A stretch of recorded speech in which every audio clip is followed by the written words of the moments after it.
जय हिंद। आज के इस वीडियो में हम लोग समझेंगे क्लास 10 प्रश्नवाली 3.2 के क्वेश्चन नंबर 6 कैसे बनेगा। इसमें 3 सवाल है, तीनों सवाल को एक ही वीडियो में देखेंगे। ठीक है, देखिए क्वेश्चन है, एक रैखिक समीकरण 2x + 3y - 8 = 0 दी गई है। दो चरों में एक ऐसी और रैखिक समीकरण लिखिए ताकि प्राप्त युग्म का ज्यामितीय निरूपण जैसा कि प्रतिच्छेद करती रेखाएं हो। एक समीकरण दिया गया है और एक समीकरण आपको लेना है और ऐसा समीकरण लेना है और उन दोनों को जांच करना है a1/a2 b1/b2 c1/c2 पर रेखाएं क्या होनी चाहिए, प्रतिच्छेद करती होनी चाहिए, और दूसरी समानांतर रेखाएं हो, तीसरी संपाती रेखाएं हो। तो आइए इसको हल करते हैं बहुत ही अपने भाषा में। देखिए हल, पहला क्या है,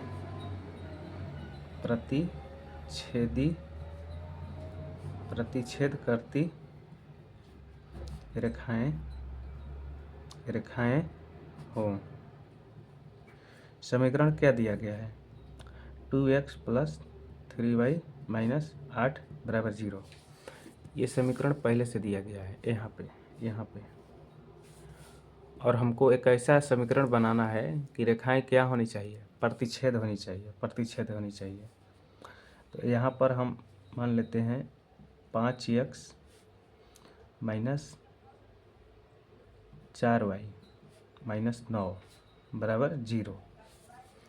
अब इसको जांच करके देखना है कि क्या ये रेखाएं प्रतिच्छेद करती हैं। a1/a2 b1/b2 c1/c2। ये शुरू में जो है a1 b1 c1, a2 b2 c2। a1 कितना है, 2/5। a1/a2 कितना है, 2/5।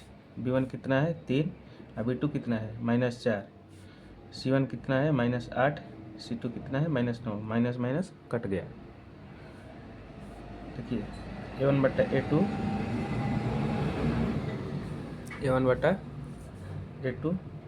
b1/b2 c1/c2। a1/a2 के जगह पर a1/a2 के मान रखेंगे 2/5।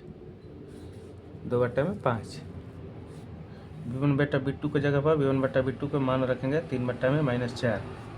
c1/c2 के जगह पर c1/c2 के मान रखेंगे 8/9। देखिए क्या ये दोनों बराबर है, नहीं है। क्या ये दोनों बराबर है, नहीं है। तो बराबर नहीं है तो इस स्थिति में रेखाएं प्रतिच्छेद करती है। एक रेखा ऐसी गई है और दूसरी रेखा ऐसी, एक दूसरे को क्या कर रही है, प्रतिच्छेद कर रही है। तो मेरा आंसर ये वाला हुआ।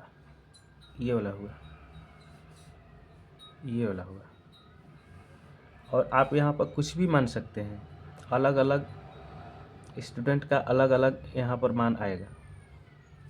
देखिए अब पहला सवाल हल हो गया, अब दूसरा सवाल हल करते हैं। एक ऐसा हमको समीकरण लेना है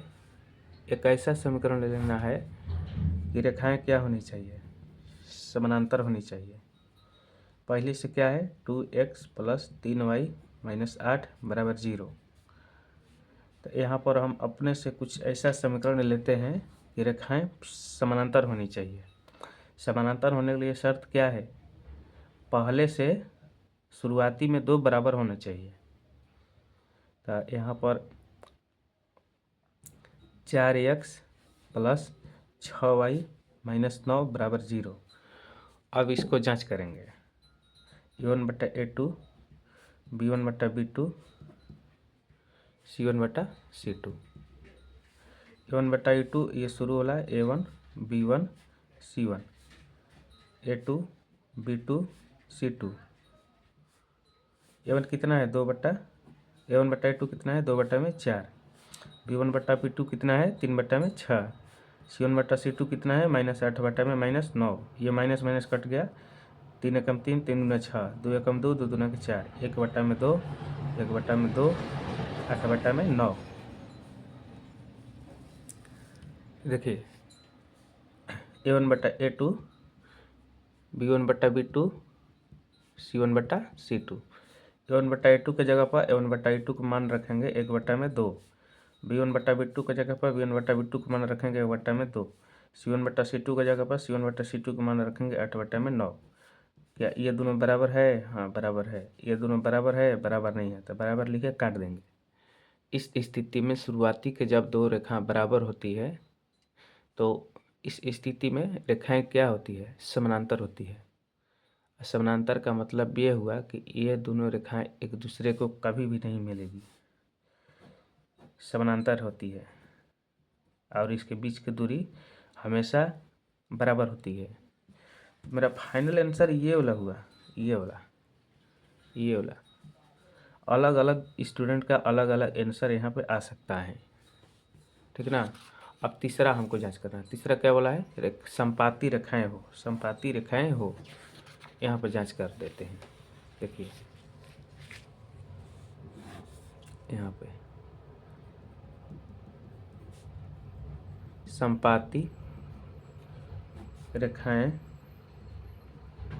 संपाती रेखाएं हो।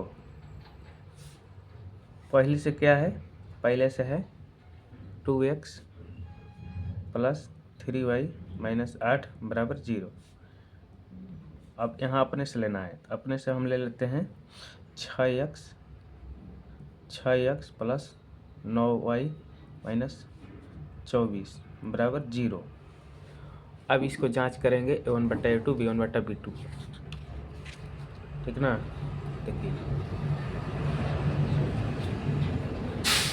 A1/A2, B1/B2, C1/C2। A1/A2 कितना है? B1 कितना है? मान रखेंगे 2/6, B1/B2 3/9, C1/C2 -8/24। ये माइनस माइनस कट गया, 8 एकम 8, 8 तिरिक 24, 3 एकम 3, 3 तिरिक 9, 2 एकम 2, 2 तिहाई 6। यहाँ लिखेंगे। देखिए A1/A2, B1/B2, C1/C2। A1/A2 के जगह पर A1/A2 का मान रखेंगे 1/3, B1/B2 के जगह पर B1/B2 का मान रखेंगे 1/3, C1/C2 के जगह पर C1/C2 का मान रखेंगे 1/3। क्या ये तीनों आपस में बराबर है? हाँ बराबर है। तो इस स्थिति में रेखाएं क्या होती है? संपाती होती है। संपाती का मतलब ये एक रेखा है और इसी पर एक और रेखा है, चढ़ते हुए एक और रेखा जा रही है। तो ये दोनों समीकरण एक दूसरे के क्या है? संपाती है। तो मेरा फाइनल आंसर ये वाला हुआ। ये तो जांच किए हैं हम, ये जो है ना, ये जांच किए हैं ये संपत्ति है कि क्या है, लेकिन फाइनल आंसर ये वाला हुआ। इसमें भी अलग अलग स्टूडेंट का अलग अलग आंसर आ सकता है। यह वीडियो आपको कैसा लगा आप कमेंट में ज़रूर बताएं। धन्यवाद।